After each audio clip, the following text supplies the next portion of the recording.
This is the 5th video in the Industrial Society series. The 3rd video was about the power process and the surrogate activities that we have to create because we feel unfulfilled in our daily lives.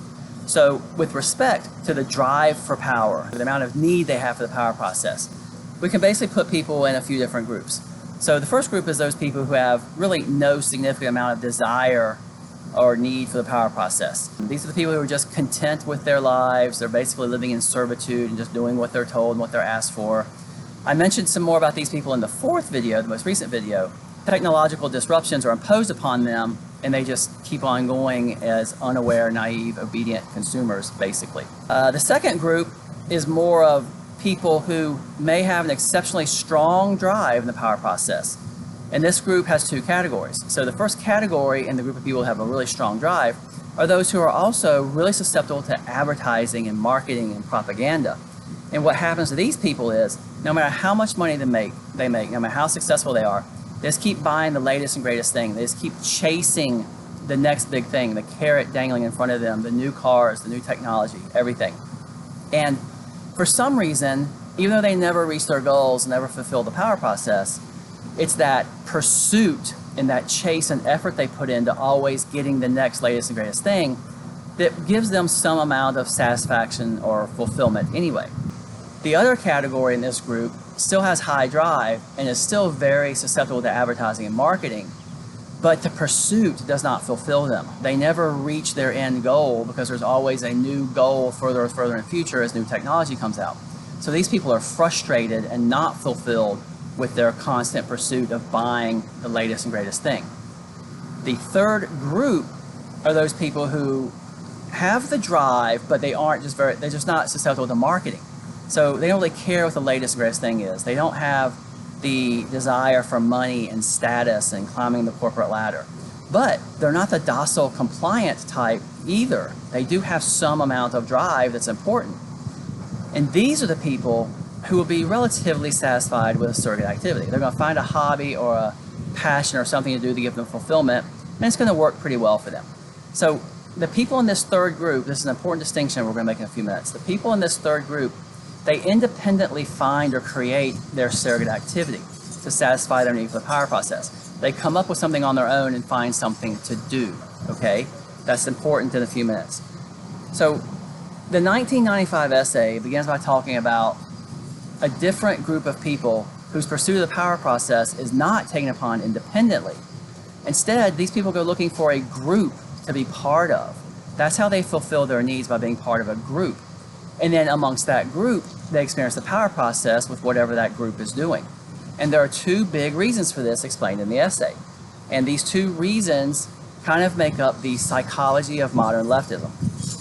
So first, just like all of us, by being unable to properly experience the power process, they're left feeling depressed or defeated or powerless, low self-esteem, generally what the essay calls feelings of inferiority. This causes a negative self-image, and what happens is with these feelings of inferiority and all the negative self-image, because people are unfulfilled in their lives, they get to the point where they'll start to interpret almost anything anyone says or anything that's done as negative or as offensive or derogatory. Even things that are neutral and have no negative connotation, they'll apply some negative connotation to it. Just maybe not on purpose, it just happens. The second big explanation for the psychology of modern leftism is over-socialization. So the essay says over-socialization is a major cruelty that we humans inflict on each other. So over-socialization is the process whereby we are trained to think and act as modern industrial society demands of us. Instead of serving the interests of our small-scale community group or our family group or of ourselves, we're just programmed or conformed to do what society wants instead of what's best for our own interests. And these things are at odds with what evolution has taught us. The example I always use is kindergarten. We're forcing 5-year-olds to stand in line and be still and be quiet. And for the whole 5 years of their life up to that point, they have not been standing in line or being still or being quiet. They've been playing in the dirt and being rambunctious and being rough and tumble. And that's what evolution has taught them to do. And as soon as they get to kindergarten, we tell them that's wrong and they're not to do that. And that's where all this starts. That's where over-socialization starts. and it continues all the way through college and work and everything else. So the over-socialized people, they tend to not like or agree with the more independent types, because the over-socialized type, they're following all society's rules. And when they see someone who maybe isn't following the rules, being more independent, it makes them uneasy and uncomfortable. They don't like it. So what you have in this group, you have a large group of people who have developed feelings of inferiority. So they're easily offended. And then they've got the added effects of over-socialization, so they think everybody is supposed to behave exactly the same and there are supposed to be no differences.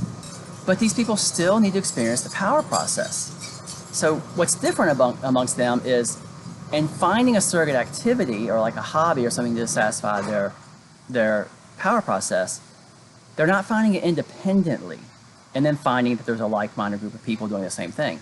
Instead, they find a group to attach themselves to, so they can be part of that group's effort to pursue the power process. Problems arise when there's only so many problems to solve. These groups need a goal, which is usually a problem to solve. And there's only so many of those out there. So they end up creating problems where there aren't problems. There's plenty of examples in modern society where social activists and groups are making a stink about something that maybe isn't as big of a deal or doesn't need to be made a stink about. I don't know. There's plenty of examples we won't get into here, but the example I'll give to try to make my point is, over the past 10 or 20 years, sports teams like the Cleveland Indians, the Atlanta Braves, the Washington Redskins, a lot of social groups came out and wanted these names changed because they feel like the names of these teams are offensive to the native indigenous American Indian. Well, if you look at that more closely, you'll find that the indigenous American Indians weren't that offended or complaining about those names. Instead, these campaigns to change these sports teams' names were led by the social activists, which are the woke crowd. They were woke before woke was a term.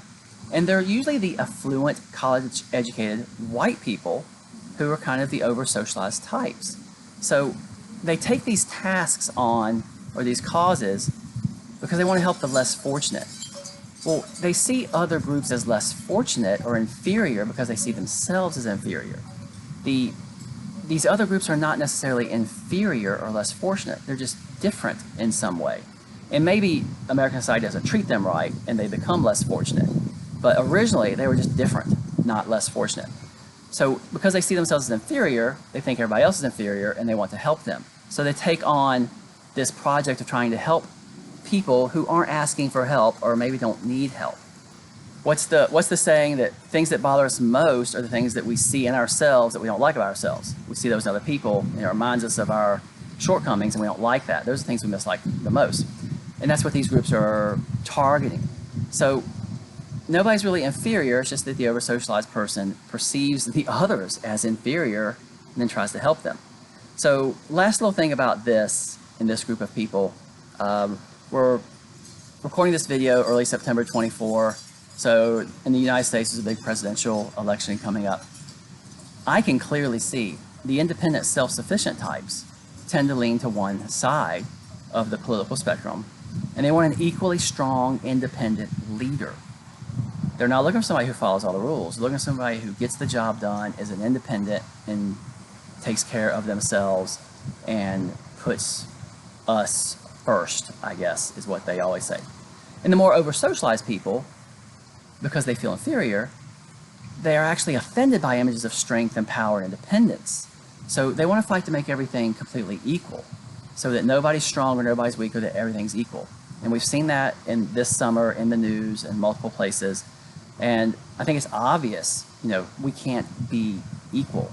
For an example, a 6', 6 inch tall ex-Marine testosterone-filled man is going to make a better Secret Service human shield than a 5' something woman.